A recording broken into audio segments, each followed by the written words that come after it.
Hi and welcome to this course. What I thought we'd do, rather than dive straight in and start working on the horse model, is just use this initial video just to introduce you to XGen, talk a little bit about it, show you the menus, and just get you used to the mindset and the workflow of working with XGen. And then you'll be fully prepared, so in the next video we can just hit the ground running and start applying the descriptions, as they're called, to our horse.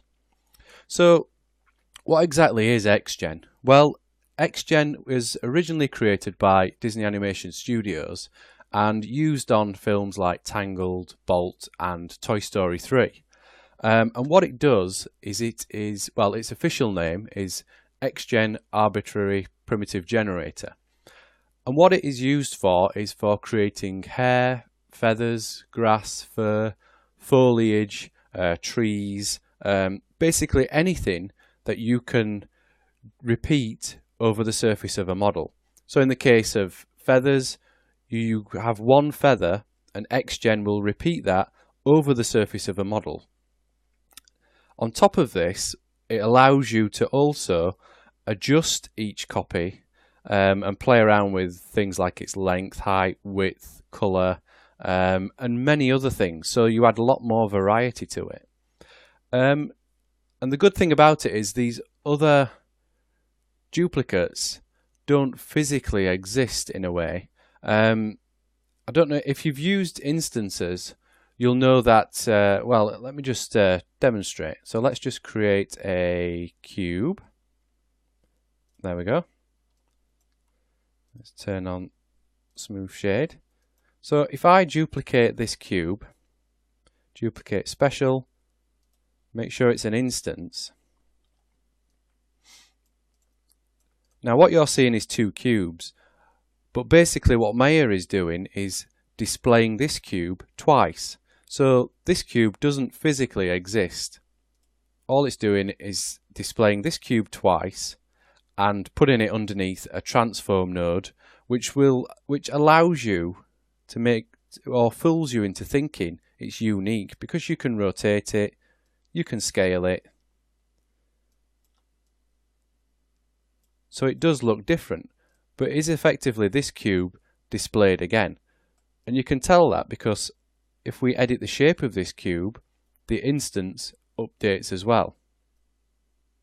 And it's quite a economical way of working, because if you imagine, if you have 1,000 feathers on a bird, but there's only one physical feather actually being used, then you're saving a lot of time there and a lot of data. And what XGen does, it's a similar sort of process. It's taking one object, which is what it's called an archive object, and repeating that object over the surface, and then giving you extra tools to adjust how these all look and how you can play around with them all. But let's get rid of these. Let's create something else. Let's create a sphere. So let's see XGen in action then. Let's make this a bit bigger. I think we are set to centimeters, so that's going to be quite a small cube, sphere. So as you can see, XGen, you have a menu and you also have a shelf. Now the shelf pretty much mimics a lot of the tools which you'll get through the menu anyway. So later on in the course, I may get rid of the shelf just to give us more room to work with down here. So if we're going to create something on this sphere, we open the XGen window and nothing exists in this scene yet, so nothing's going to update in here. And as you can see, it's quite well structured in that it kind of walks you through each step. So here it's basically telling us what we need to do. Use XGen to create primitives on a surface and select what we want to do. So we could import one we've done previously, but in this case we're going to create a new one. So a description basically holds all the information for this particular element that we're going to create now. And these descriptions sit inside collections. So let's say you had, like we're going to be using on our wings later, we have a collection called left wing, and in that we've got different layers of the feathers. So you may have layer 1, layer 2, layer 3, and this just gives you a lot more flexibility, and it's all nice and neatly collected in these collections. So you can give these a name, which we will do later, but basically, as you can quickly see down here, you can generate splines for long hair, smaller splines for creating fur, custom geometry which you can import and that will scatter over the surface of the model, spheres, and generic cards. So let's just throw on the fur randomly across the surface, and we'll use the grooming tools. Now you can't do anything else with the fur other than that. If we're using splines, here you can have them so they're more uniformly placed across the surface, and with those you can use guides or you can use expressions. But just for this quick example, let's just stick with the fur. Click Create. Let that update. As you can see, we've got these little yellow bits of fur here sticking out. And as Maya's just told us there on the screen, use the grooming tools to adjust them. So what I'm going to do first, the hair's a bit short, so I'm going to make it a bit longer. So as you can, well, just going back, as you can see, now we've created that, we've got this window here. So we know we're working in this collection, and this is the description we're working on. And we didn't give it names or anything because this is just a practice. So down here we have our grooming tools, and we have our primitive controls here. But we can talk about all that later. So let's just up our length to 2, and that updates in here. And we can see the fur, and that's pretty much what it's going to render like. But we can go a bit further than that, and we can start to play around with these tools. Click on that tool there to pose it. Hold down B to make our brush a little bit bigger. And then we can just, as you can see, it's just like brushing your hair.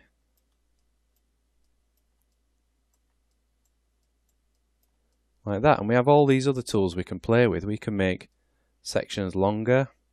And you've probably seen this demonstrated in the Autodesk videos where they played around with the guy's hair. But as you can see, you've got full control over this. You can add noise, you can make them wider in certain areas, bend them,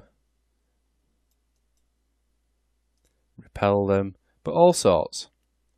And it's just quite a nice, quick way of just adding hair or fur onto a character. So let's just delete that description. So let's create another one just to show. This time let's use splines randomly across the surface, and we'll use guides this time. So let's create that. So let's just see if we can click on this button here, which is going to add a guide onto this surface. So there's one there, maybe one there, and one there. Now these guides are quite short, so I'm just going to select those. Now don't worry if you're not picking up all this, because this is just a very quickly, just to demonstrate. So let's set the length, let's set that as 1. See if maybe set that at 10. Okay, so these guides are a little bit longer. So let's see if that updates. So as you can see, now we've got longer hair, and what these are trying to do is try to copy each guide. I'm not sure why it's gone that way around that side there, but this is just a demonstration. And then we can go in and we can pose these guides. And as you can see, this is sort of how we'll get our click to update. And obviously we'd have a lot more guides in here to give the hair a lot more flow. But there you've got that sort of shape, and we'd add a few more guides in just to enhance that a little bit more. But you know, this is just very quickly showing you what you can do. So let's just delete that description. We'll get into more of that later because we're going to use that sort of approach to add in the mane and the tail for the horse. So let's delete that. Let's create one more. Select the model. Create a new description. This time let's use cards, uniform, and we'll just use expressions. Now, just let that update. So let's see. When you're using expressions, see we've got this primitives tab here. We can control how it's previewed and output in here. You notice there aren't any grooming tools available because you can't groom these cards. Now let's just increase the length of these just to see if we can see them. Just going to change the colour just so we can see them a little bit better. So as you can see there, so let's... What did I accidentally do then? That's it. Yep, so and we can adjust the width. Now the spacing is basically the density, so let's change that to 0.1. I think I should have set it to 10, not 0.1. 0.1 will make them closer together and make them more compact. So that's probably not what I should have done. I'll just pause. Actually, I'll just pause this while this calculates this because it's probably going to add a lot more in. So I've set this back to 10. So let's see if we can, as you can see, adjusting these attributes down here, and we can start to see those cards. Adjust the width, maybe. We can also bend those.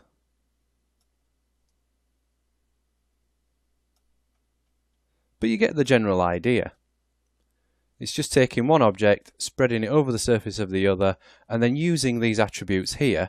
And down here we can also go in and we can do a little bit of programming and add in expressions which add a bit more variety to that.